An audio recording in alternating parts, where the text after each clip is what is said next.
saya tahu dari panitia, Anda sebenarnya dibagi menjadi dua kelompok besar, yaitu kelompok yang sudah menjalani atau sedang menjalani fase profesi dan kelompok yang dalam posisi akademis. Sehingga kalau kita lihat, kita punya dua jenis kasus, ada kasus yang pertama serta kasus yang kedua.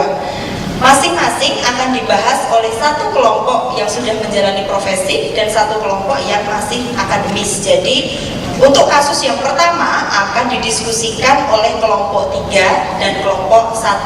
Silakan Anda mempersiapkan diri, kelompok 3 dulu mulai, baru nanti kelompok 1. Untuk kasus yang lanjutan atau kasus 2 akan didiskusikan oleh kelompok 4 dan kelompok 2. Oke, bisa dipahami?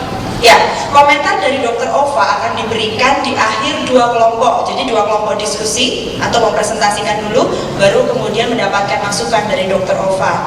Kemudian presentasi dua kelompok yang berikutnya, kemudian masukan dari Dr. Ova, dan terakhir Dr. Ova akan merap up atau merangkum dari proses diskusi dari 4 kelompok. Ada yang masih belum jelas terkait dengan proses yang akan dijalani? Semoga sudah jelas. Masing-masing kelompok akan mendapat waktu selama 10 menit untuk mempresentasikan, dan jangan khawatir, akan saya timeri sehingga yakin 10 menit selesai gitu ya. Oke, silakan dipersiapkan USB dan segalanya. Silakan beberapa kelompok mulai nyumbang USB juga boleh. Kita akan mulai presentasi dari kelompok 3 dulu, membahas mengenai kasus yang pertama. Silakan perwakilan kelompok 3.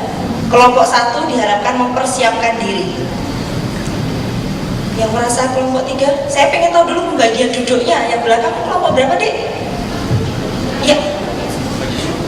Kelompok berapa yang di belakang? Oh, sudah diacak ya, tidak berdasarkan tempat duduk. Oh, oke. Silakan kelompok 3. Kelompok 3, Dek? Iya. Oh, oke.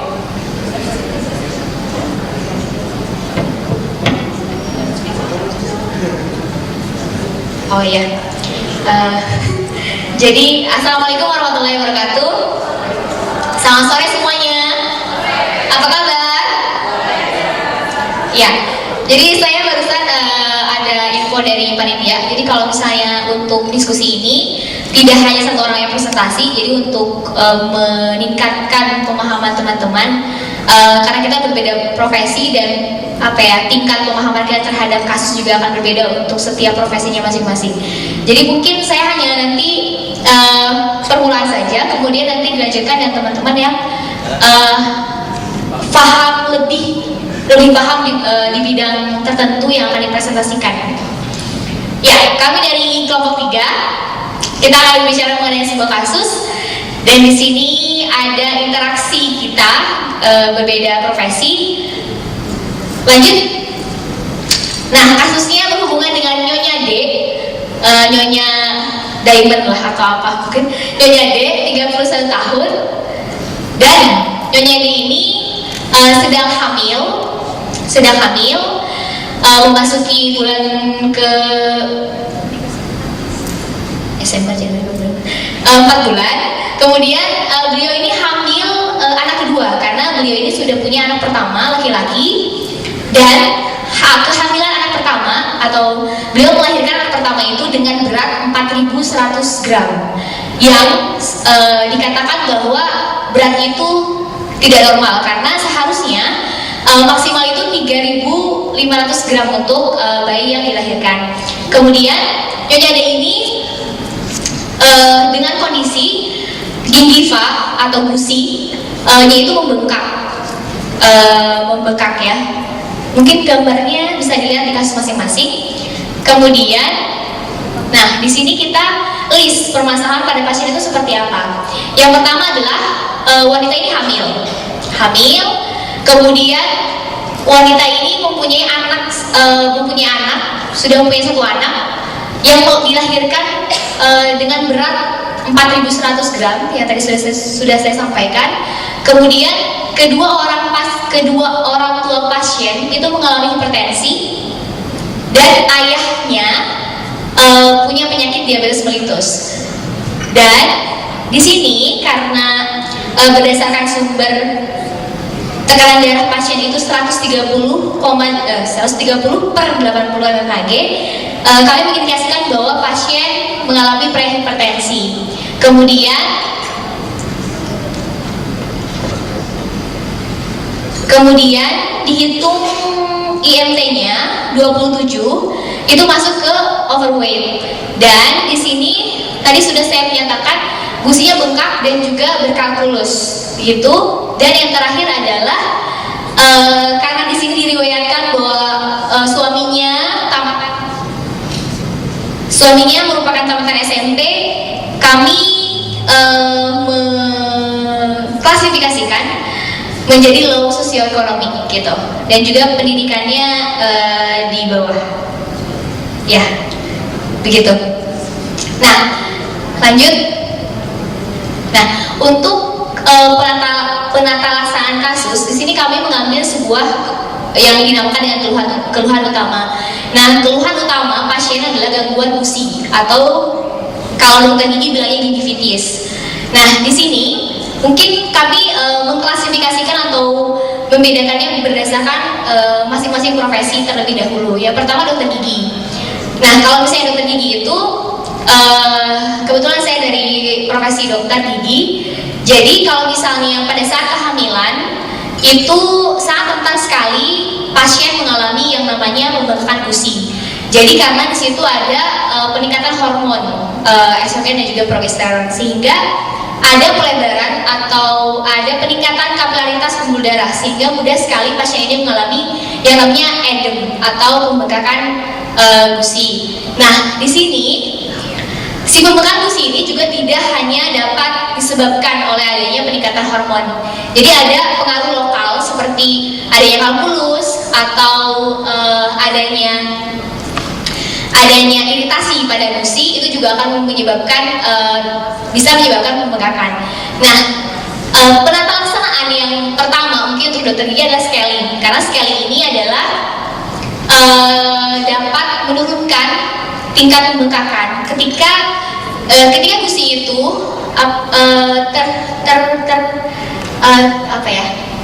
dihilangkan penyebab primernya, yaitu berupa kalkulus, maka pembengkakan itu juga bisa menurun. Kemudian yang kedua adalah penjagaan OHI atau oral hygiene. Ini sangat penting karena ketika pasien sudah dilakukan scaling tetapi pengetahuan mengenai menjaga kondisi rongga mulutnya kurang, itu tidak akan secara signifikan mengurangi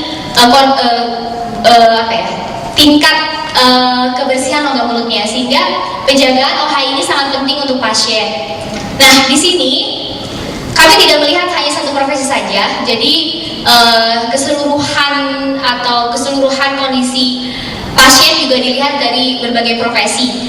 Kemudian mungkin di sini yang bersedia untuk menjelaskan mengenai kondisi pasien dari profesi dokter, siapa? Tadi yang di belakang ya.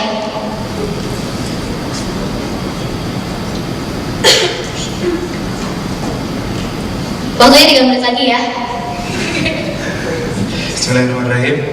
Assalamualaikum warahmatullahi wabarakatuh. Nama saya Zaka Zaid, biasa dipanggil Zaid, dari kedokteran UNS, karena akan menjelaskan kenapa dari dokter seperti itu. Jadi yang pertama, pemeriksaan oksigen. Sebenarnya harusnya ada anamnesis dulu. Jadi anamnesis di sini, hasil anamnesisnya itu sangat-sangat tidak lengkap, sehingga masih banyak yang perlu digali. Contohnya seperti kehamilan sebelum itu seperti apa, kemudian berapa lama, dan selanjutnya. Kemudian ada pemeriksaan oksigen. Kenapa? Karena kita nggak tahu di situ tinggi fundus uterinya berapa. Jadi tinggi fundus uteri itu istilahnya salah satunya itu untuk memeriksa apakah janin di dalam perut ibu hamil itu normal apa enggak. Kemudian ada di sini klinik VCT. Klinik VCT atau voluntary counseling therapy itu adalah wajib untuk ibu hamil. Klinik VCT ini untuk menentukan apakah si ibu ini terinfeksi oleh virus HIV atau enggak. Kenapa? Karena salah satu penyebaran yang paling besar untuk HIV saat ini itu bukan melalui koitus, tapi melalui dari ibu ke anak ini. Nah, sebenarnya dari dokter sendiri udah ada beberapa hipotesis atau diagnosis kerja, tapi ini tuh nggak ada yang mendekatinya gitu. Mungkin Ya, sebelumnya saya juga mau mengungkapkan bahwa kan di sini kedua orang tua pasien itu mengalami hipertensi dan juga ayahnya mengalami diabetes mellitus. Tetapi pada gula darah sesaatnya itu di sini pasien punya 190 tapi itu dikategorikan masih normal karena di bawah 200. Nah, tapi walaupun seperti itu kita harus berpikir bahwa memang pasien ini punya kemungkinan mengidap diabetes mellitus. Nah, seperti itu. Terus mungkin tadi saya memperjelas untuk yang profesi dokter. Jadi sebelumnya kami ada 3 hipotesis, yaitu ada preeklamsia, kemudian Cushing syndrome dan HIV. Tetapi untuk preeklamsia ini mungkin dapat dipatahkan ketika di kasus dikatakan bahwa tidak ada pembengkakan ekstremitas. Kemudian untuk Cushing syndrome juga di kasus juga tidak ada tanda-tanda seperti ada moon phase dan lain-lain. Kemudian untuk HIV juga mungkin tadinya kami berpikir bisa saja suaminya terkena HIV duluan kemudian menularkan kepada istrinya karena kan suaminya merupakan supir angkut dan yang berinteraksi dengan banyak orang gitu. Tapi kecenderungan itu tidak terlalu banyak terlihat di kasus. Nah, terus kemudian untuk gizi di sini juga dapat berperan dalam preventif kondisi gizi pasien karena kan tadi dijelaskan bahwa ada kemungkinan terjadi diabetes mellitus sehingga bisa di-maintain dalam pemasukan makanannya. Lanjut. Nah, untuk farmasis dikatakan tadi karena pada ibu hamil itu tidak belum sampai ke tahap farmakologis. Jadi kita mengutamakan dulu tindakan-tindakan yang non farmakologis. Nah, untuk kesehatan masyarakat, edukasi PHBS atau pola hidup bersih dan sehat.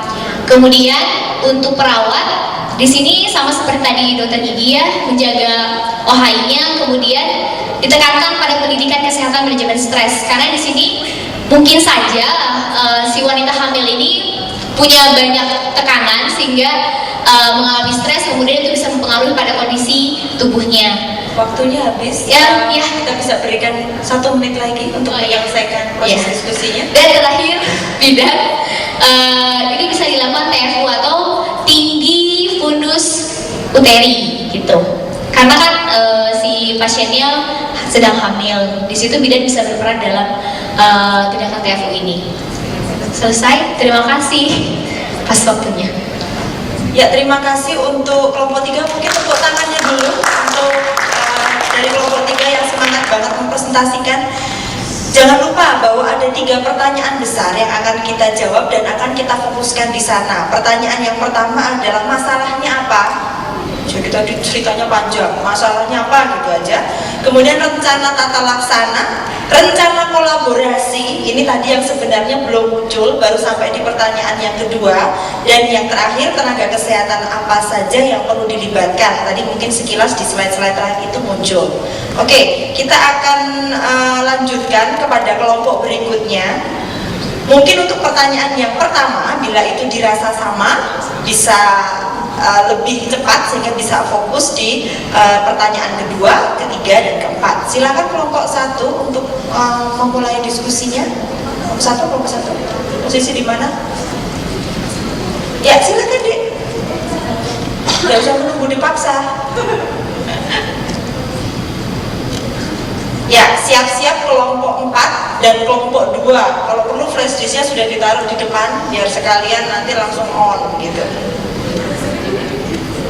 Yuk, silakan kelompok 1.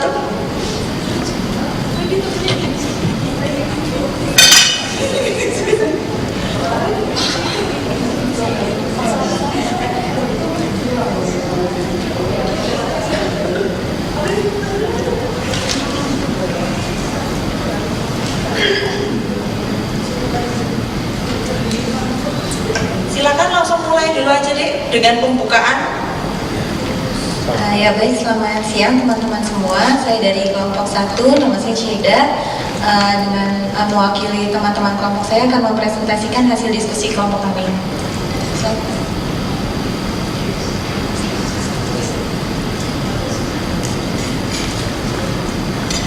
Jadi dari pertanyaan yang pertama, masalah yang ditemukan dari pemeriksaan kehamilan.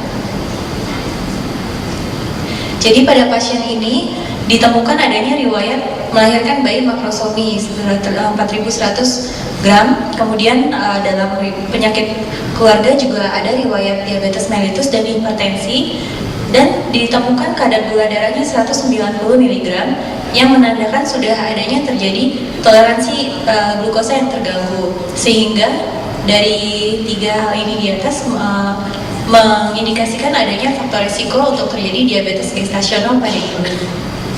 Lalu dari anamnesis juga didapatkan status ekonomi pasien menengah ke bawah dan status pendidikan juga kurang, sehingga mungkin memerlukan pendekatan khusus untuk dalam edukasi ke pasien.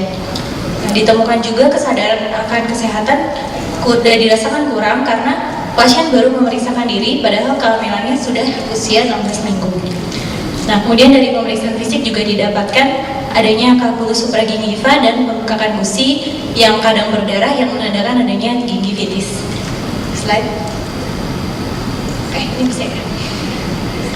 Nah, untuk rencana tata laksananya, yang pertama adalah dilakukan tata laksana kalkulus dan gingivitisnya, kemudian diberikan edukasi untuk faktor risiko diabetesnya, untuk mengurangi konsumsi karbohidrat yang sederhana, kemudian meningkatkan aktivitas fisik dan menerapkan pola hidup yang seimbang, serta diberikan edukasi juga mengenai kebersihan daerah oral. Dan untuk kehamilannya dilakukan ANC rutin tiap bulan dan kontrol ulang gula darah serta faktor-faktor risiko yang lain seperti tensi darah. Nah, untuk rencana kolaborasinya, jadi untuk dokter tentu memantau kondisi klinis pasien, perkembangan terhadap faktor-faktor risiko pasien, apakah mungkin ada tanda-tanda peningkatan tekanan darah atau gula darahnya naik lagi, dan dokter maupun perawat sama-sama memberikan edukasi mengenai faktor risiko yang dimiliki pasien, bahwa pasien ini memiliki risiko diabetes, memiliki risiko preeklamsi, dan perlunya adanya pemeriksaan kesehatan secara rutin. Nah, untuk dokter gigi berperan dalam melakukan pembersihan karang gigi atau scaling dan juga edukasi hygiene. Kemudian untuk pola diet dapat diberikan oleh ahli gizi, tapi sebetulnya untuk edukasi ini semua tenaga kesehatan bisa saling membantu dalam edukasi pasien. Kemudian untuk pemeriksaan kehamilan rutin dilakukan oleh bidan. Untuk itu tenaga kesehatan yang perlu terlibat adalah dokter gigi, bidan gizi, dan perawat. Nah, kemudian pada kontrol ulang selanjutnya, masalah baru yang ditemukan adalah sebentar ya, kita nggak akan bahas yang ini ya. Kalau Anda mau menambahkan boleh, waktu Anda masih sekitar 3 menitan. Kalau ada yang mau ditambah dari 4 pertanyaan tadi, silakan. Sudah itu aja. Oke, terima kasih, tepuk tangan untuk kelompok 1. Presentasi yang padat dan cukup bermakna dari kelompok 1, terima kasih. Nah, kita sekarang akan menuju ke sesi komentar dari pakar, dari Dr. Ova, tentang penyampaian ataupun bagaimana cara mahasiswa menanggapi kasus ini, sejauh apa sudah tepat, mana yang masih kurang, dan seterusnya. Sebelum itu mungkin kita ingin kenalan dulu dengan Dr. Ova. Siapa beliau gitu ya. Kalau Samuel pasti sudah senyum-senyum gitu ya, saya janggupnya soalnya saya. Oke, silakan Dok. Terima kasih Bu Sinta. Assalamualaikum warahmatullahi wabarakatuh. Selamat sore semuanya. Ya, bukan main, rasanya saya merasa jadi muda lagi nih Bu Sinta. Kenapa? Karena di sini di ruangan ini jadi yang paling tua gitu ya. Nah, saya senang sekali bahwa saya bisa dilibatkan bertemu dengan Anda semuanya untuk belajar dan berdiskusi bersama tentang interprofessional education. Nama saya Ova. Dari namanya udah tahu ya. Ova itu artinya apa? Telur ya. Kira-kira saya dokter apa ya? Dokter telur. Iya, saya dokter obsgin ya, dokter obsgin. Jadi urusannya juga tentang ya telur yang berubah jadi janin ya, yang sudah dibuahi. Baik, ya saya langsung komentar saja Bu Sinta ya, karena waktunya juga tidak terlalu banyak ya. Kasus ini menarik ya. Menariknya begini, karena kalau misalnya pasien ini pergi ke bidan ya, pasien ini dengan keluhan ini yang Anda sampaikan ini kira-kira masalah yang dimunculkan itu akan sekomprehensif yang tadi tidak? Tidak ya? Apa yang kira-kira akan dilewatkan?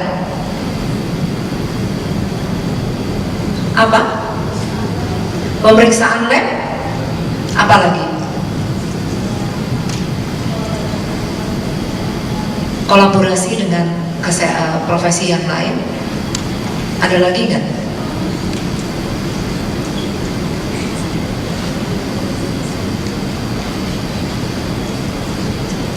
Bagi bidan kira-kira gingiva, ada gingivitis itu dia bermakna nggak?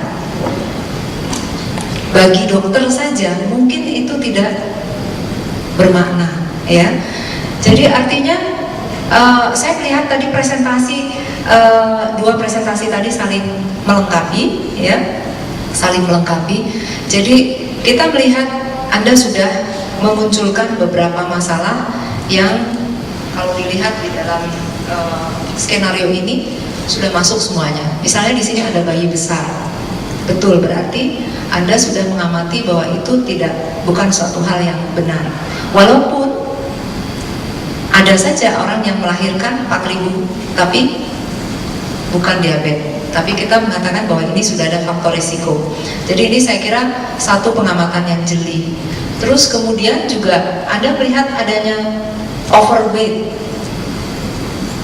Nah, mungkin dari gizi, mana yang dari gizi? Nah, apakah batasan overweight ini sama nggak antara orang hamil dengan tidak?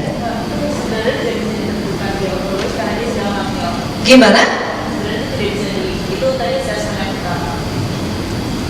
Jadi pada saat saya mengakses yang pertama, saya lupa bahwa ibu itu sedang hamil. Jadi presentasi belum diganti, tapi tidak bisa ditentukan dari sedang hamil. Jadi BMI ini, body mass index ini kan mempunyai value yang berbeda untuk seorang ibu hamil ya.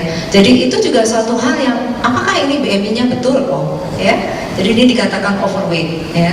Sehingga kita harus melihat kondisi itu. Nah, kalau misalnya tidak tahu, dikiranya bahwa itu semuanya sama. Nah, dengan begitu kan kita tahu yang paling tahu adalah ternyata yang dari gizi ya. Dari gizi paling tahu tentang itu. Kemudian bahwa ada kejelian Anda juga untuk memasukkan status ekonomi dan status pendidikan sebagai sebuah faktor resiko. Saya kira itu betul, dan mungkin sebagian besar dokter tidak akan melihat itu sebagai faktor risiko. Ya, saya kira kenapa kok status ekonomi dan pendidikan menjadi penting? Tadi dalam presentasi yang kedua tadi disebutkan katanya akan mempengaruhi edukasi, mungkin juga compliance, ingat ya, ketaatan dia. Nyatanya dia baru datang setelah minggu ke-16 ya, minggu ke-16. Oke, terus kemudian juga tentang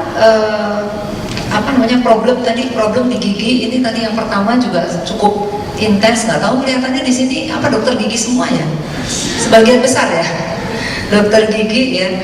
Pertanyaan saya, kenapa sih kok nguplek-nguplek gigi? Emangnya ada hubungannya apa dengan kehamilan kalau adanya gingivitis? Ini tanya sama dokter gigi nih, mana yang dokter gigi? Kenapa hubungannya? Karena orang hamil itu ada perubahan hormon, ada peningkatan hormon sehingga itu akan mempengaruhi kondisi gigivanya, usinya. Terus Tadi kan disuruh apa? Dibersihkan, di scaling. Oh, di scaling. Jadi itu juga akan mempengaruhi kalau misalnya untuk di scaling karena dia ada perubahan kapilaritas pembuluh darah sehingga akan mudah sekali adanya terjadinya penempelan plak begitu, sehingga mungkin kalau misalnya lama-lama menjadi kalkulus itu yang akan memperparah kondisi gigivannya, sehingga harus dihilangkan dengan cara scaling tersebut. Berarti prevensi ya scaling itu. Tadi yang bilang katanya BBLR ya, gimana? Seharusnya ya, jadi kalau misalnya dari saya baca cuman belum banyak pembuktian juga. Jadi ada beberapa yang ditemukan kalau misalnya pada ibu hamil yang gusinya itu bengkak, karena biasanya kalau gusi bengkak tuh kalau pada ibu hamil pregnancy gingivitis emang biasa normal, apalagi pada trimester awal. Cuman kalau misalnya ada kalkulus, itu bakteri-bakteri kalkulus itu banyak ditemukan juga di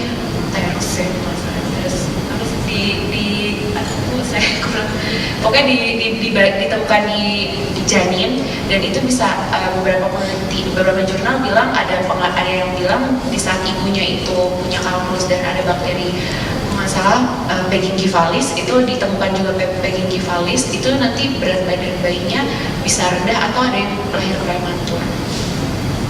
Latar belakang. Oh, dokter gigi itu kan, yang bisa ngomong gitu dokter gigi.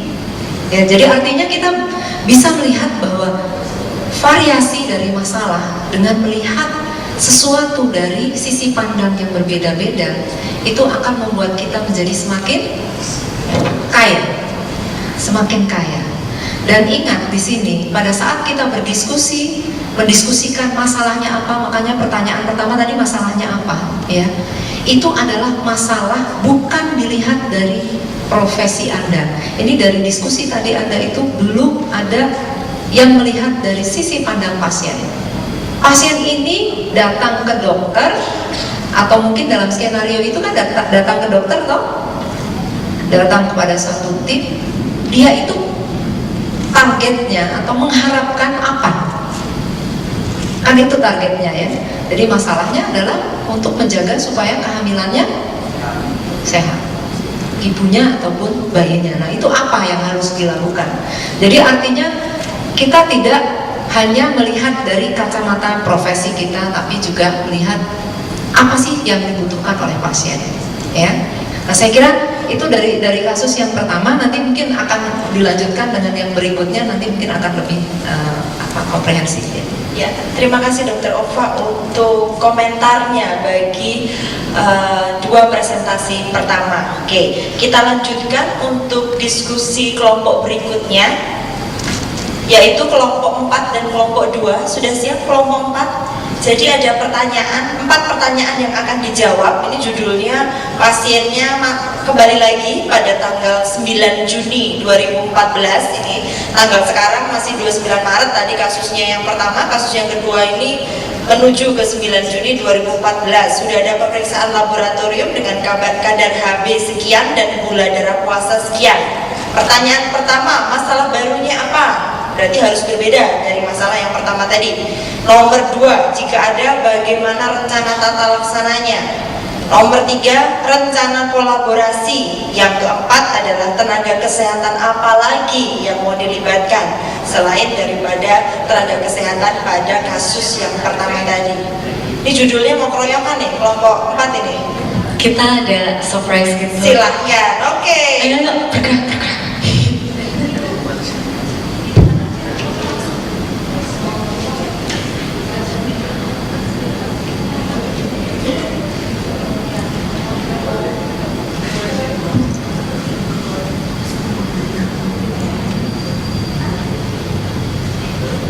Ini kalau butuh mic tambahan bisa pakai ini deh.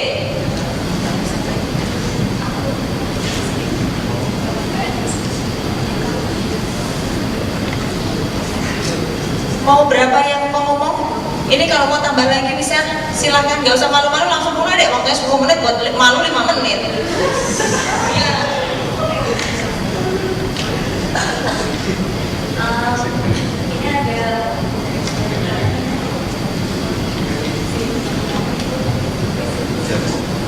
Ini ada simulasi working report dari kelompok 4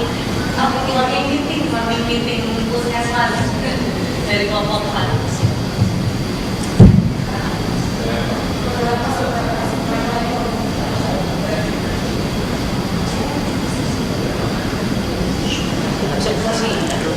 Jadi ini keadaan 2 pada 9 Juni 2014 semuanya datang kembali dengan kehamilan tersebut di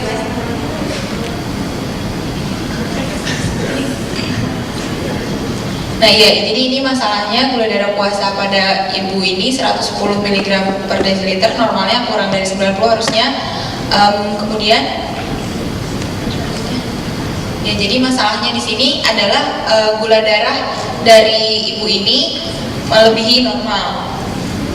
Untuk HB pada pasien ini kita nyatakan normal. Nah ini untuk perencana tata laksananya. Oh iya, jadi kita morning ini dulu ya, morning meeting dulu. Oh iya. Jadi bagaimana kita sudah mendapatkan kasus yang lalu sudah saya jelaskan ceritanya. Pasien ini datang kembali dengan kemarin hasil labnya seperti ini. Bagaimana pendapat teman-teman? Ya langsung aja. Dari Gigi. Ya, terima kasih. Jadi ini untuk dari perspektif kedokteran ini, sebenarnya ini adalah pasiennya datang pada trimester ketiga. Yang ketiga sebenarnya untuk melakukan scaling itu yang aman itu adalah trimester kedua. Cuman yang sini adalah pada kasus ini sebenarnya dia hanya karena hanya pada supragingiva. Itu artinya aman untuk dilakukan scaling dalam kondisi trimester kapanpun. Jadi yang ditakutkan di sini sebenarnya adalah pada trimester 1 dan 3. Pada trimester 1 yang ditakutkan adalah sepsis seperti yang dijelaskan tadi, bahwa ada namanya bakteri Prometheus intermedia. Nah itu nanti akan kita takutkan bisa mengalami sepsis yang akan nanti bisa membuat mengalami keguguran. Sementara nanti pada trimester ketiga yang kita takutkan nanti Prometheus intermedia itu mesistesis prostaglandin juga nanti menyebabkan terjadinya keguguran, seperti itu. Jadi pada pasien ini kalau misalnya dengan keluhannya gusi berdarah dengan keadaan bengkak, itu sebenarnya merupakan manifestasi dari peningkatan hormon itu sendiri. Jadi sebenarnya aman-aman saja dan itu dianggap normal. Yang harus dilakukan sebagai dokter gigi di sini adalah saya harus lakukan adalah mengeradiksi plak dan kalkusnya, kemudian melakukan edukasi untuk kontrol jaga makan untuk OH-nya. Itu aja mungkin. Kalau misalnya dari sisi gizinya, tadi sudah didiagnosis bahwa kadar gula darahnya itu melebihi dari normal, yang menandakan dia itu mengalami diabetes mellitus gestasional, yang dimana pada keadaan itu tubuh tidak memproduksi hormon insulin secara cukup. Nah ini sebenarnya untuk menentukan dia tadi overweight apa enggak, kita perlu diketahui berat badan sebelum hamilnya, sehingga kita dapat mengetahui IMT sebelum hamil dan kita menghitung dia overweight apa enggak itu dari kenaikan berat badannya. Tapi kan karena kita nggak ketahui, jadi ini langsung ke rencana diet untuk diabetes gestasional. Yang pertama, dia harus mengkonsumsi ada 3J namanya, harus memperhatikan jumlah, jadwal, dan jenis makanan. Yang dimana yang baik itu adalah porsinya kecil-kecil tapi sering, supaya kalori yang dimakan itu nggak blok langsung banyak dan langsung meningkatkan gula darahnya secara drastis atau dapat menyebabkan penurunan gula darah yang drastis juga. Lalu dietnya itu harus diperbanyak karbohidrat kompleks dan tinggi serat, lalu olahraga teratur minimal 30 menit sehari, lalu memperbanyak konsumsi sumber makanan yang low glycemic index seperti buah apel, pasta dari misalnya kalau misalnya itu gandum, habis itu pisang dan buah pir, dan mengurangi konsumsi nasi putih dan makanan-makanan yang dapat meningkatkan gula darah secara cepat. Ya, jadi tadi sudah dari gizi, silahkan dari farmasi, tapi sebelumnya kan kalau misalkan pada pasien ini di rekomendasi sebelumnya dia 130/80, artinya dia termasuk prehipertensi. Nah, tapi kita tidak bisa menentukan untuk menanggulangi dan memberikan terapi, karena kita harus melaksanakan pemeriksaan 3 kali baru kita menentukan dia ini hipertensi atau tidak dan dapat diterapi atau tidak. Tapi di sini juga riwayat dari orang tua pasien dua-duanya menderita hipertensi. Nah, bagaimana menurut pandangan farmasi? Oke, terima kasih. Jadi di sini telah dijelaskan sebelumnya bahwa pasien ini memiliki risk faktor hipertensi ya, karena memiliki tekanan darahnya 130/80, di mana tekanan darah menurut JNC 7 yang normal itu adalah 120/80 ya. Jadi di sini tidak bisa disimpulkan terlebih dahulu apakah pasien ini bisa hipertensi. Ini adalah pasien hipertensi karena kita harus mengeceknya sebanyak 3 kali. Jadi di sini tata laksananya yang harusnya diberikan adalah mengecek rutin hipertensi, tekanan darahnya selama kondisi kehamilan tersebut.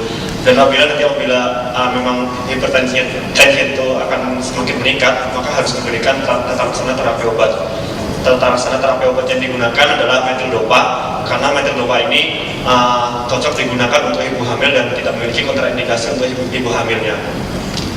Kemudian di sini juga awalnya di kasus yang kemarin pada saat ibu Nyonya D ini berkonsultasi dengan dokter, di sini disebutkan bahwa gula darahnya adalah 190 ya, sebelumnya 190 mg per desiliter. Itu sebenarnya bukan nilai normal, itu adalah gangguan toleransi glukosa untuk seorang ibu hamil. Dan sebelumnya juga di sini juga bisa dikatakan bahwa anak yang pertama mempunyai berat lahir sekitar 4.100 gram, itu sebenarnya indikasi bahwa ibu tersebut memiliki DM gestasional, dan kemungkinan juga bisa terjadi DM gestasional pada saat pada saat kehamilan kedua ini. Dan pada saat datang kembali, pada saatnya ada datang kembali pada tanggal 9 Juni ini kemarin, di sini juga bisa dikatakan gula darah puasanya sebesar 110 mg per desiliter kan. Jadi di sini bisa dikatakan bahwa pasien ini memiliki gula darah yang tinggi sehingga harus diberikan terapi yang cocok untuk pasien dengan riwayat DM gestasional dan memiliki kandungan adalah metformin. Karena metformin merupakan first line terapi untuk pasien dengan keadaan dengan segala macam keadaan, terutama keadaan overweight dan kemudian keadaan pada saat memiliki kandungan. Kemudian untuk gula darahnya harus selalu dimonitoring apakah dengan terapi metformin saja sudah cukup untuk mengatasi gula darahnya atau tidak. Apabila kurang cukup dan gula darah setelah dimonitoring masih tinggi, bisa ditambahkan terapi lain, misalkan sulfonylurea, itu glibenclamid. Tapi itu juga harus hati-hati penggunaannya karena bisa menyebabkan hipoglikemi. Dan untuk mengatasi terjadinya hipoglikemi, kita harus mengedukasi kepada pasien agar nantinya selalu membawa makanan-makanan yang manis, gitu. Dan penggunaan metformin pun harus digunakan sebelum makan, dikarenakan metformin ini akan bisa menyebabkan hipoglikemi, sehingga digunakan sebelum makan dan apabila nanti jadi bisa mengatasi terjadinya hipoglikemi tersebut. Mungkin itu dari pandangan farmasis. Mungkin dari pandangan. Kalau dari pandangan bidan, ini kan karena ibunya udah dari riwayat sebelumnya kan melahirkan bayi makrosomi. Jadi yang bisa dilakukan oleh bidan adalah pertama kita pemeriksaan objektif, yaitu kita melakukan pemeriksaan leukot. Jadi untuk mengetahui tinggi fundus uteri. Kalau kita tahu tinggi fundus uteri, nanti apakah bayinya ini taksiran berat badan janin ini sesuai nggak dengan usia kehamilannya kayak gitu. Karena untuk ibu diabetes mellitus gestasional itu potensial untuk bayinya terkena hipoglikemi. Kemudian nanti kerjasama kolaborasi dengan petugas lab untuk pemeriksaan gula darah sewaktu secara rutin gitu. Kemudian melakukan antenatal care pada ibu trimester ketiga.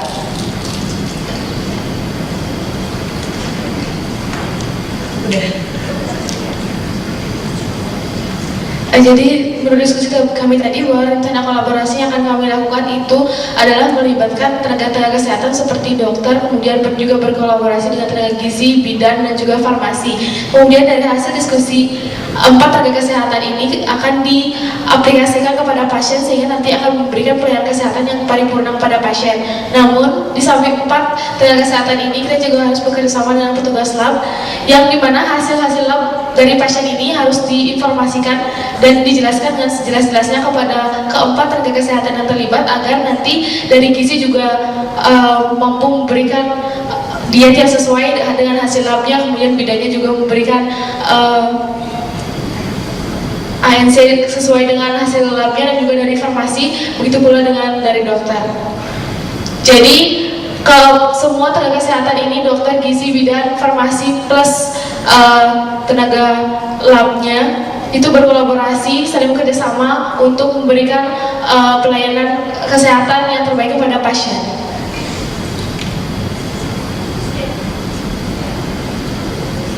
Berakhirlah topik misi kita pada hari ini. Terima kasih. Assalamualaikum warahmatullahi wabarakatuh. Terima kasih untuk kelompok 4. Harusnya tepuk tangannya kenceng. Mereka kreatif di presentasinya. Oke?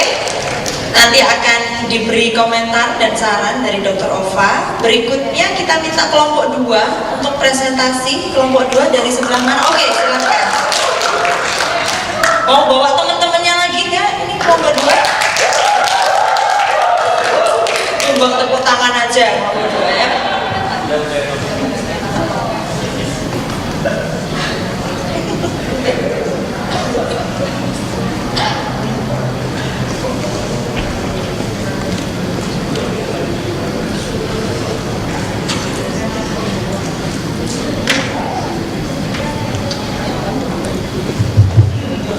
Ya, selamat sore Dr. Mendes, Dr. Ova, dan teman-teman semuanya. Ini adalah hasil diskusi dari kelompok 2. Saya Pipit akan mewakili kelompok 2 untuk menyampaikan hasil diskusi kami.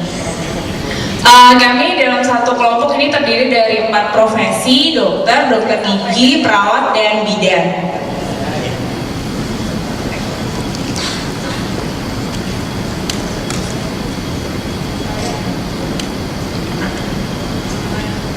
Langsung menuju ke lanjutan kasusnya, yaitu pasien kontrol pada tanggal 9 Juni 2014, kemudian gula darah puasanya 110 mg per desiliter dan HbA 11 gram per desiliter.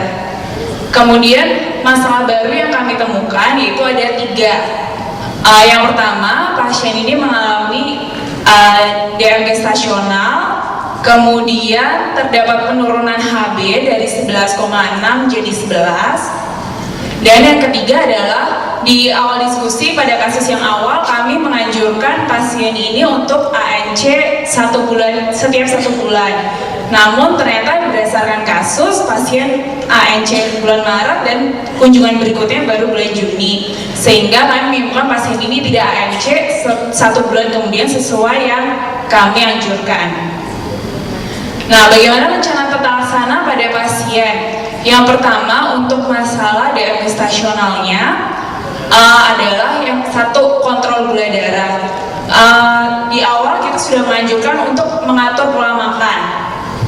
Nah, ternyata setelah diukur lagi, gula darah puasanya tetap tinggi, kan berdasarkan konsensus yang ada di atas 95 gula darah puasanya sudah bisa dikategorikan sebagai DM gestasional.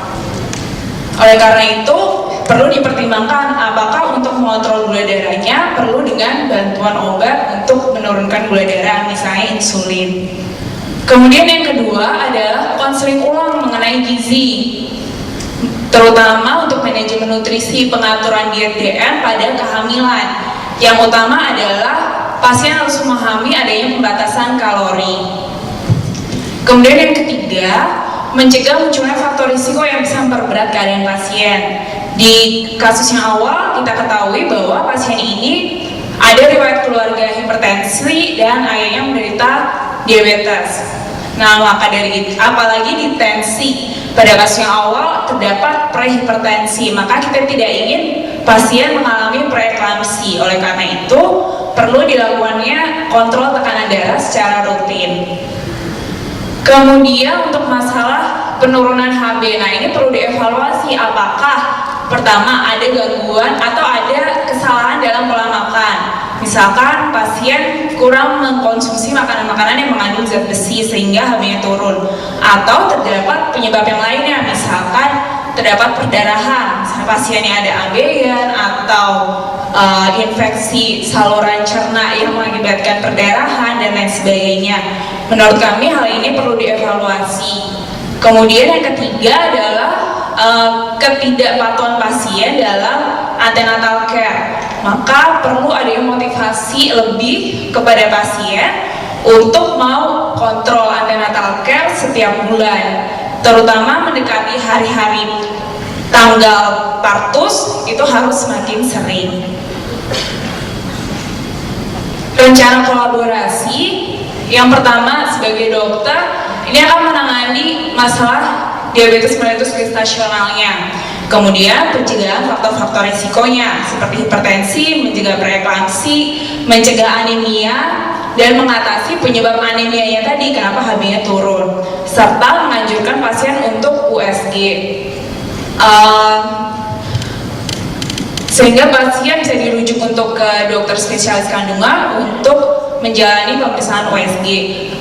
Yang terutama adalah untuk memperkirakan taksiran berat janinnya, karena pasien memiliki riwayat pada anak yang pertama itu berat badannya mencapai 4.100 gram.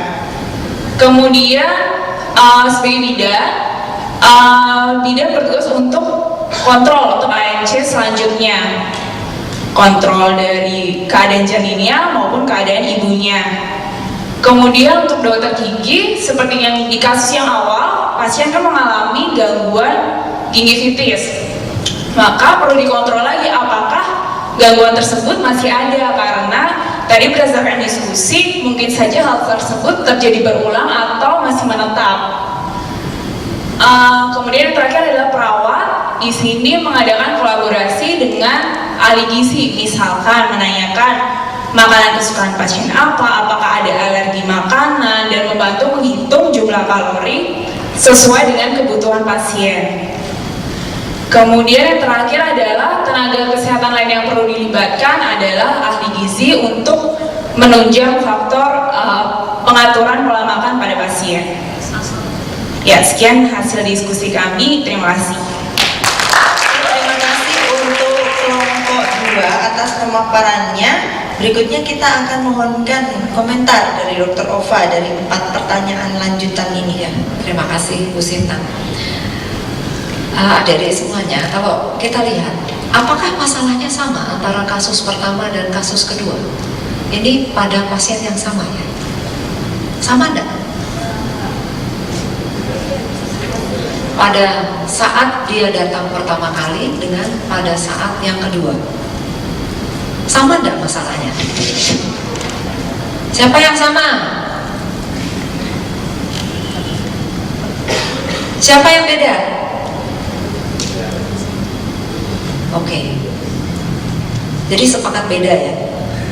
Sepakat beda. Jadi fokus atau masalah yang dihadapi oleh ibu, meskipun pasien ini sama ya, tapi dia masalahnya berbeda. Nah, itu gunanya bahwa kita mempunyai semacam prioritas. Kalau saya lihat presentasi Anda semuanya tadi, ini kan seolah-olah masih, oh ini masalah dari sisi gizi, oh ini masalah dari sisi dokter, ini dari dokter gigi ya. Nah, kalau saya tanya, di masalah yang pertama tadi, kasus yang pertama tadi, masalah yang paling dasar itu apa? Dan di yang kedua itu apa?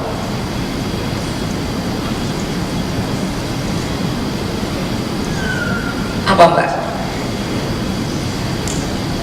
Belum tahu. Ada yang mau volunteer? Yang pertama tadi apa masalahnya? Yang pertama ya.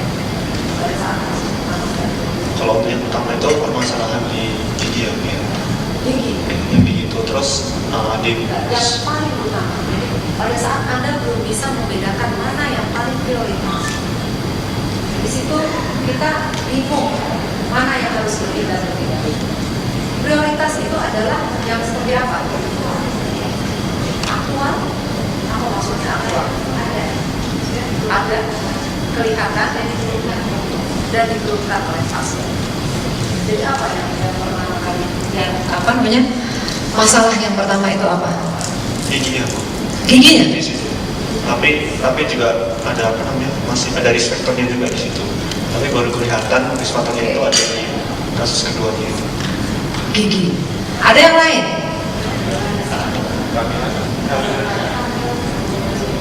Masalah pertamanya hamilnya atau giginya atau apanya nih? Hamilnya. Kalau yang kedua, dua-duanya hamil ya. Masalah pertama dan masalah yang lanjutannya kan sama toh? Iya toh? Nah, tapi yang pertama tadi fokusnya pada kehamilan. Yang kedua terus apa? Kalau yang pertama DM-nya. Oke. Jadi kita lihat yang pertama tadi, Anda jangan sampai ini ya fokusnya jadi tergeser. Ini manusianya datang ke situ itu karena apa? Kadang-kadang pasien itu datang tidak tahu bahwa dia punya masalah, ya nggak? Dia merasa nggak masalah kok datang ke situ walaupun sudah hamil 16 minggu, dia nggak merasa itu masalah, ya nggak? Tapi Anda sebagai profesi melihat bahwa ini ada sesuatu masalah, ya. Nah, masalah-masalah yang lain itu masalah ikutan. Nah, caranya kita mencari mana masalah yang paling prioritas itu adalah masalah itu merupakan akar dari masalah-masalah yang lain. Gingivitis mungkin nggak ada kalau orang itu nggak hamil, ya kan? Jadi ada akar masalah yang paling bawah, ya. Kemudian yang kedua tadi sudah betul. Jadi yang kedua ini pada kondisi hamil, dia terus kemudian ada peningkatan ya gula darahnya. Ya. Jadi saya kira itu yang perlu Anda lihat, Anda kaji pada saat kita bekerja bersama-sama. Jadi yang pertama itu adalah, oh ini masalahnya adalah masalah yang dikaitkan dengan orang hamil. Orang hamil kenapa? Kenapa dia baru datang? Nah yang lain-lain itu adalah beberapa faktor lain yang memang mendukung ya terhadap masalah tersebut. Kemudian dari masalah yang lanjutannya ini yang saya tanya ya, Anda yakin nih gula darah sewaktu ya ini di dalam itu sewaktu ya?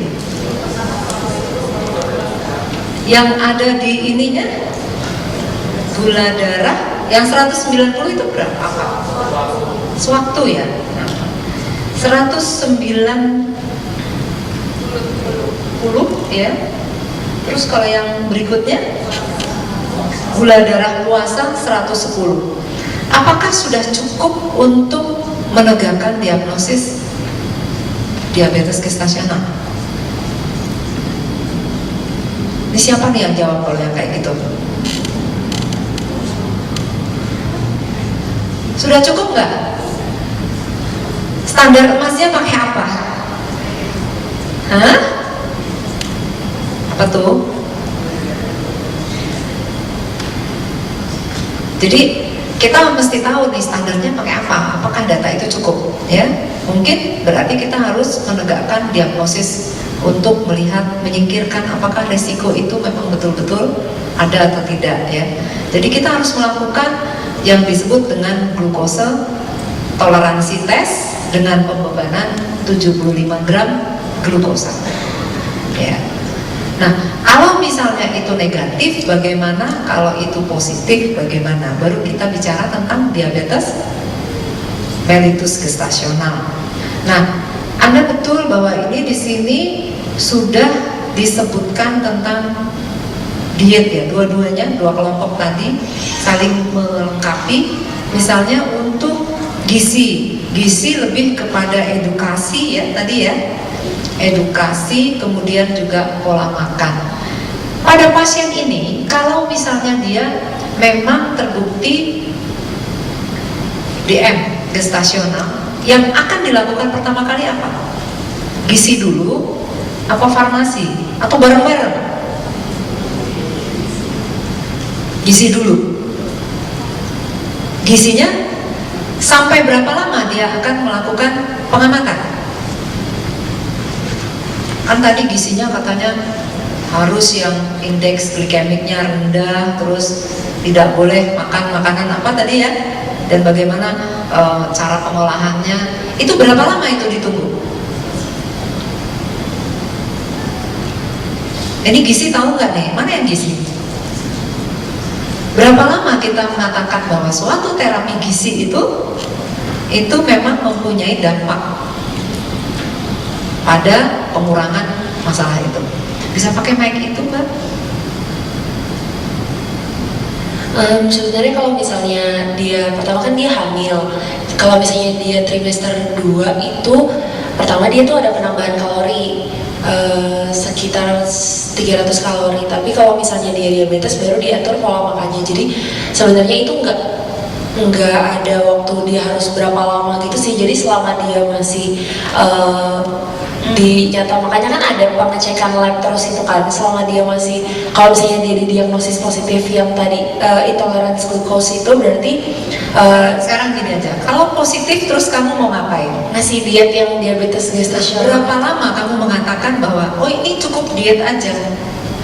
Berapa lama saya harus mengatakan oh ini butuh nih farmasi untuk menambah terapi? Kalau misalnya dia udah didiagnosis diabetes, biasanya itu untuk orang itu dia udah harus terus dibatasi Bu, makan karbohidrat sederhananya. Jadi memang selama ya udah, kalau misalnya dia udah diabetes berarti dia udah. Apakah seorang yang menderita diabetes mellitus itu semuanya harus pakai terapi obat nggak? Nggak.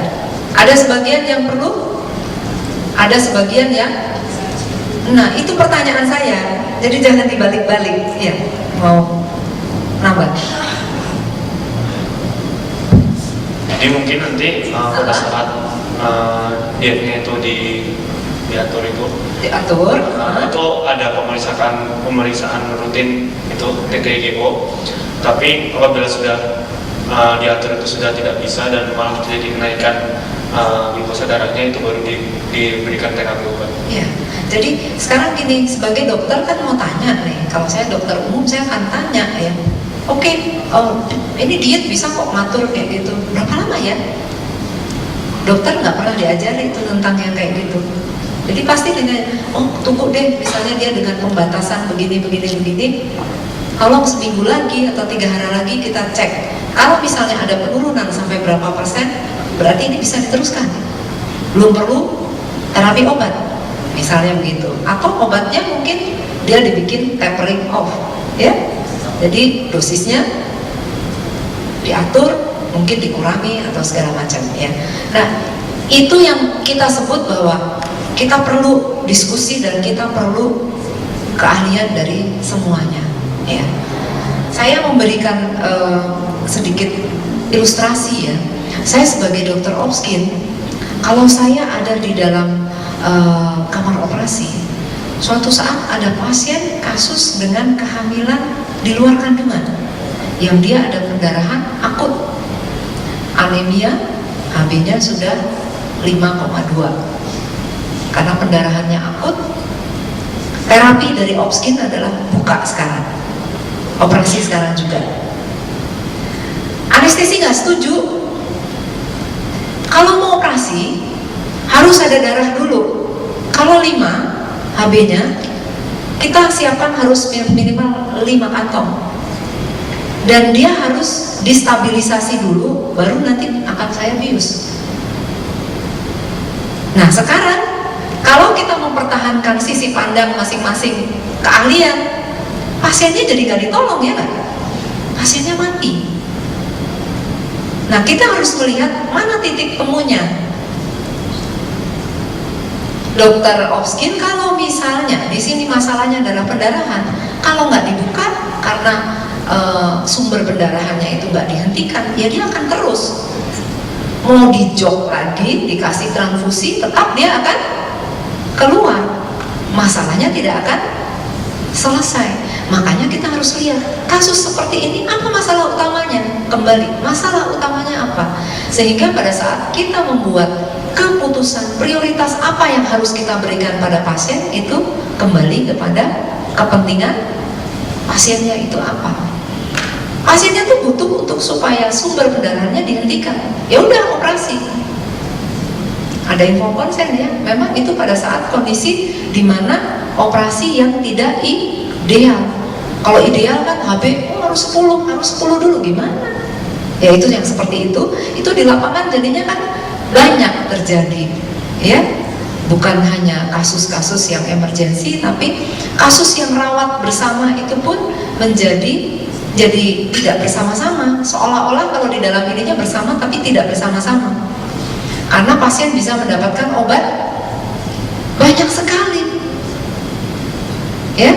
Dari dokter spesialis ini, mungkin dari yang dokter fisioterapisnya ini, ya. Jadi ada tambahan banyak sekali yang kemudian tidak melihat kepada kepentingan pasien. Dua kasus ini sangat menarik. Ada nggak yang mau komentar setelah kita diskusi ini? Atau mungkin ada yang mau bertanya? Silakan. Yang keras mas. Tadi ada mic di sini, mungkin bisa di-share.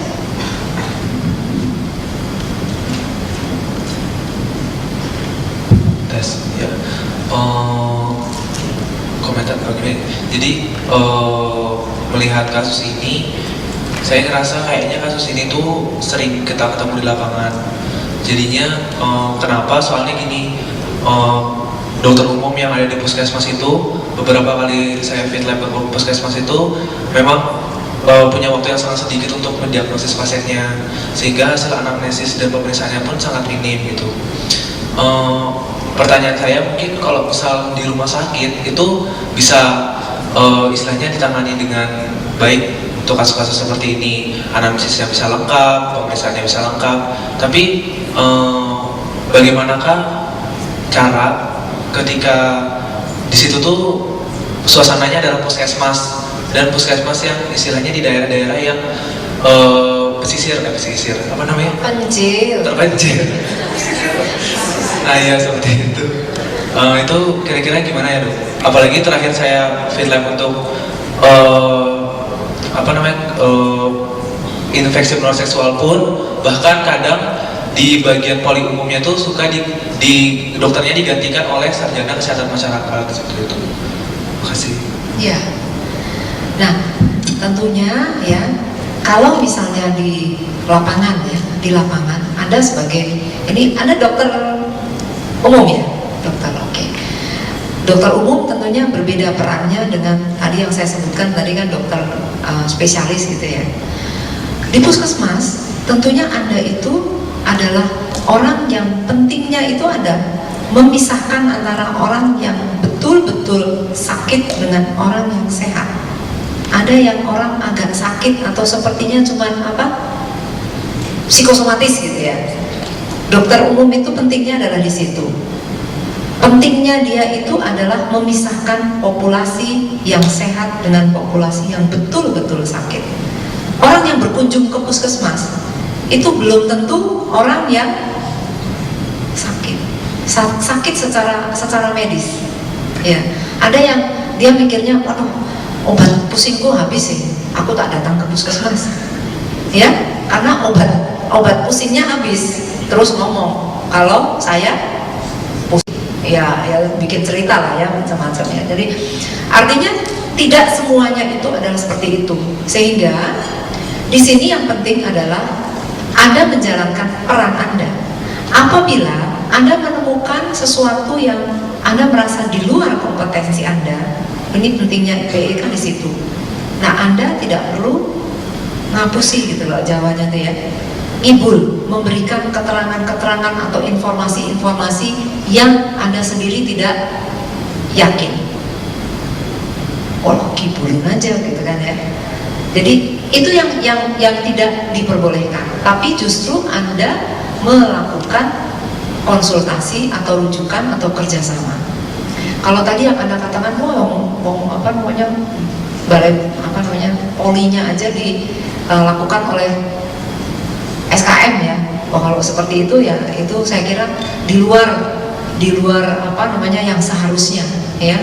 Tentunya kalau seperti itu, ya itu di luar kewenangannya ya. Bukan berarti bahwa kita saling, misalnya yang gizi jadi dokter gitu ya, interprofesional kan bukan begitu. Jadi yang dokter gigi jadi bidan gitu kan, nggak seperti itu juga ya. Jadi atau yang bidan jadi apa gitu. Jadi, nah ini saya kira keunikan, keunggulan, kemampuan ilmu yang Anda miliki itu adalah bisa disatukan untuk menjadi sebuah kekuatan yang luar biasa. Justru yang terjadi sekarang ini, banyak ketidakefisienan dari sistem itu karena jalan sendiri-sendiri. Ya apa tidak? Karena jalan sendiri-sendiri. Sekarang ya di lapangan, kenapa Indonesia masih mikir tentang kematian ibu masih tinggi? Bidannya luar biasa banyak, dokter sebetulnya juga banyak, ya. Itu karena tidak adanya kerjasama.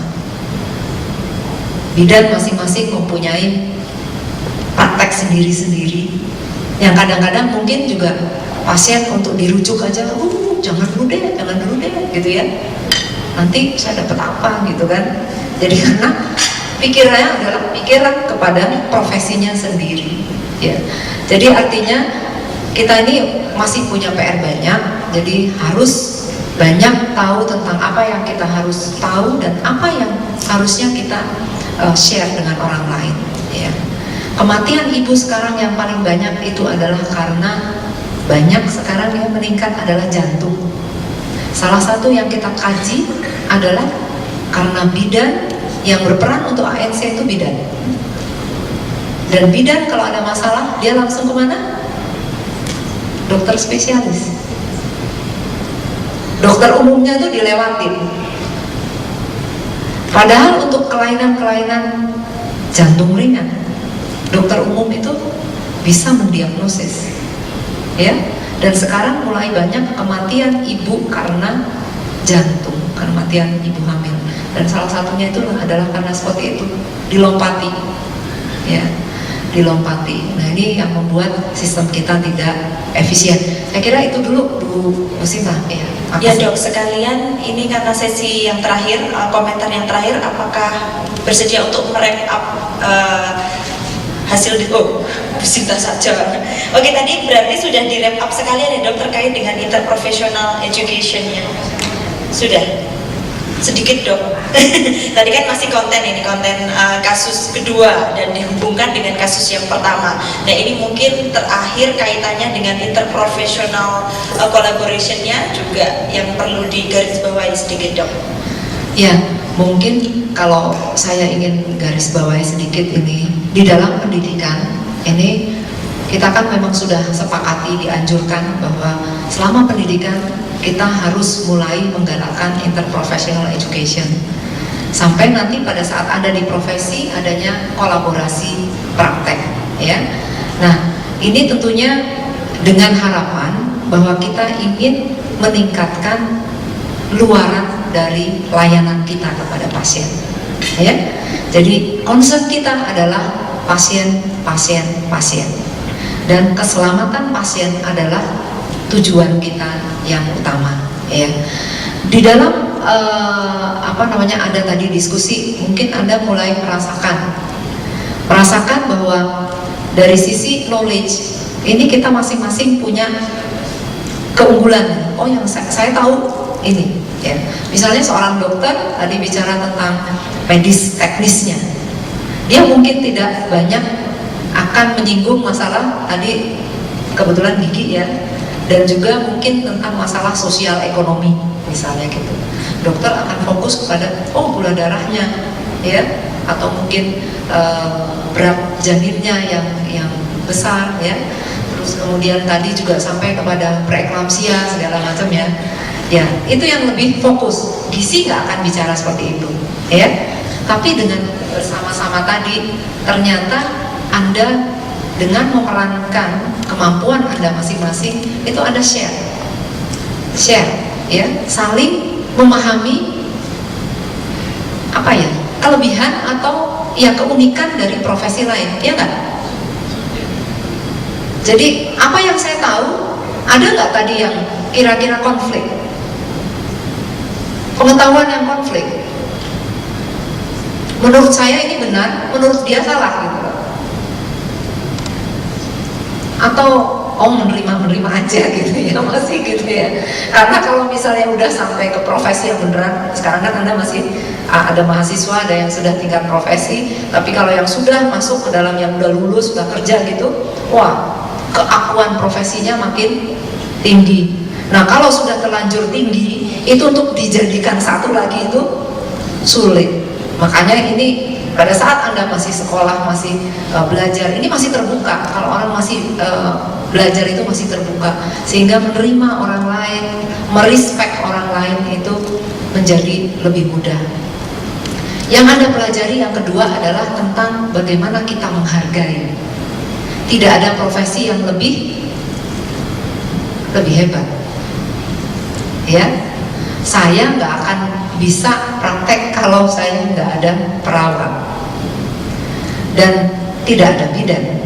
Saya merasa bidan saya adalah yang paling pintar kalau dia suruh misalnya membuat ibu menjadi nyaman, bicara pada ibu, meyakinkan ibu. Kalau saya nggak pernah diajarin seperti itu, jadi saya nggak bisa sendiri gitu ya. Jadi artinya bahwa masing-masing kita harus merespek, menghargai kemampuan orang, dan tidak ada yang dikatakan bahwa saya lebih tinggi dibanding orang lain. Tapi juga mungkin mulai sekarang perlu ada tanamkan. Anda sendiri sebagai profesi jangan merasa minder. Waduh, kok saya kan cuman perawat ya. Saya nggak suka ya. Kalau misalnya ini perawat ini kan profesi, ya. Saya tidak akan memutuskan kalau tidak ada misalnya seorang perawat, ya kebetulan juga yang dulu-dulu kan selalu begitu ya, kalau dokternya belum order, dia tidak mempunyai inisiatif. Kamu punya inisiatif dong, karena kamu yang belajar tentang perawatan, cara merawat yang baik, ya. Misalnya untuk merawat luka, kamu yang lebih tahu daripada dokter. Dokter nggak pernah diajarin tentang merawat luka yang baik, ya. Kemudian yang lain adalah tentang yang paling penting adalah trust. Itu yang mungkin perlu kita tanamkan sejak awal, bahwa untuk bisa bekerja sama, kolaborasi, trust itu penting, ya kan? Percaya pada profesi lain, jadi tidak merasa menang sendiri, tidak merasa paling hebat dan paling benar, ya. Nah, saya kira makna dari IPA, di mana kita memang ingin ke depan kolaborasi antar profesi dipupuk mulai dari mahasiswa, sehingga nanti pada saat Anda semuanya menjadi profesi yang mandiri, Anda bisa bekerja berkolaborasi dengan baik, sehingga pelayanan kesehatan bisa dilakukan secara lebih efisien dan baik, ya. Oke, gitu aja Bu Sinta. Terima kasih Dr. Ova. Kita tepuk tangan sekali lagi untuk beliau. Jadi perlu saya informasikan bahwa Dr. Ova ini selain klinisi, beliau adalah wakil dekan bidang akademik, yang pastinya tidak diragukan lagi pengalaman beliau terkait dengan akademik sekaligus klinisi yang baik, sehingga hari ini memang kesempatan yang sangat luar biasa. Anda semua dikorek-korek gitu kaitannya dengan klinisi, karena beliau juga salah satu pelaku obsgin yang sangat aktif ya dok. Katanya kurang tidur semalam karena ada pasien gitu ya contohnya. Oke, secara konten kami tidak akan membahas, tapi diminta oleh panitia untuk sedikit diskusi terkait dengan dinamika kelompok dalam proses diskusi yang tadi Anda laksanakan. Ada yang mungkin pengen sharing terkait dengan proses diskusinya. Jadi kita lupakan Nyonya D. Nyonya D ini adalah contoh bagaimana atau case study tentang bagaimana sih masing-masing profesi itu akan berdiskusi dengan profesi yang berbeda. Kami ingin kemudian mencoba melihat bagaimana perasaan Anda saat berdiskusi tadi bersama dengan kelompok. Mungkin ada yang satu kelompok itu satu-satunya dokter, satu-satunya farmasis, satu-satunya ahli gizi. Kalau Anda di kampus masing-masing kan bodoh gitu ya, sama-sama perawat, sama-sama dokter, Anda bicara gingivitis mudeng kabeh, Anda bicara makrosomi mudeng kabeh, Anda bicara scaling, Anda bicara apa lagi tadi ya, terminologi yang banyak sekali, paham gitu. Ketika dengan profesi yang berbeda, bagaimana perasaan Anda, apa yang Anda rasakan? Sesi sharing, tidak ada yang benar, tidak ada yang salah, it's about your feeling, silakan. Ya, saya Niken dari Gizi. Terus mau sharing. Kalau tadi kan diskusi sama, kalau biasanya di kampus kan juga ada rumpun ilmu kesehatan kalau di UI. Dan itu semuanya masih mahasiswa dan semesternya sama. Jadi belum bisa kayak tadi langsung kayak nyebut-nyebut yang aneh-aneh gitu. Kalau tadi tuh benar-benar kayak, oh ternyata kayak gini gitu. Kalau di kampus cuma mungkin ini, mungkin itu. Yaudah kita cari, besok kita ngumpul lagi kayak gitu. Kalau tadi tuh enggak, langsung taktis banget, langsung kayak gimana kalau gizi, gimana kalau dokter, gimana kalau dokter gigi, kayak gitu sih. Dan terus akhirnya kan kayak ada pas masalah diskusi itu kayak bingung ini apa gitu kan, kita nggak pernah dengar itu. Dan IP itu berupa apa ya, kayak saluran yang paling tepat untuk sharing kita gitu. Dan nggak ada sama sekali underestimate orang, apalagi underestimate profesi yang lebih unik daripada kita gitu. Terima kasih untuk sharingnya. Yang satu kita garis bawahi adalah dapat banyak point of view yang berbeda, yang justru sebenarnya mengkayakan kita, tambah informasi, kemudian tambah pengalaman, bagaimana kemudian mendiskusikan terkait dengan profesi kita, gitu ya. Terima kasih. Berikutnya. Saya Beka dari Gizi juga. Tadi kebetulan di kelompok itu satu-satunya yang gizi gitu. Terus dirasakan bener sih, tapi kita kan udah berkumpul nih dari berbagai profesi. Memang sih kita udah, saya merasa udah punya respect untuk masing-masing. Cuman ketika kita berdiskusi itu masih semuanya masih bersuara dalam satu waktu. Itu terasa kalau di situ ego kita belum bisa diatur gitu. Jadi kayak masih celutuk sini gitu. Dan kita sebenarnya belum tahu sebenarnya gimana sih cara berdiskusi yang baik, apa sih yang harus dilakukan pertama kali ketika kita berkumpul. Nah mungkin itu yang harus diketahui. Dan ketika saya tadi di situ satu-satunya dari Gizi, itu saya merasa saya mempunyai tanggung jawab yang besar untuk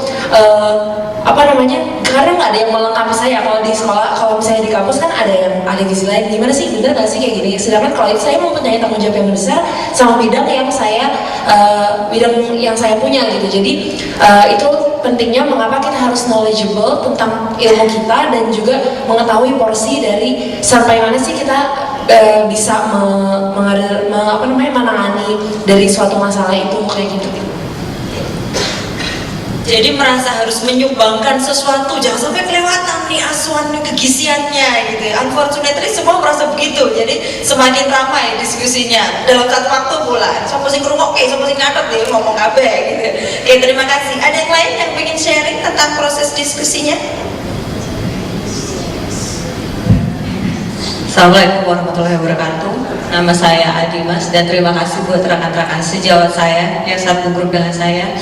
Kebetulan saya juga praktisi dan ini masalah kebidanan, jadi umum sekali dengan bidang saya. Dan saya cukup takjub melihat, terutama dokter gigi ya, menyoroti masalah soal kalkulus ini, karena saya pun ketika berhadapan dengan pasien tidak pernah berpikir sampai seperti itu tuh.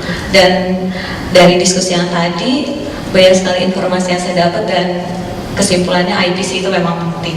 Terima kasih. Jadi akan menyukseskan summer school punya si Samuel dan teman-teman ini. Oke, ada lagi satu lagi yang ingin mencoba diskusi.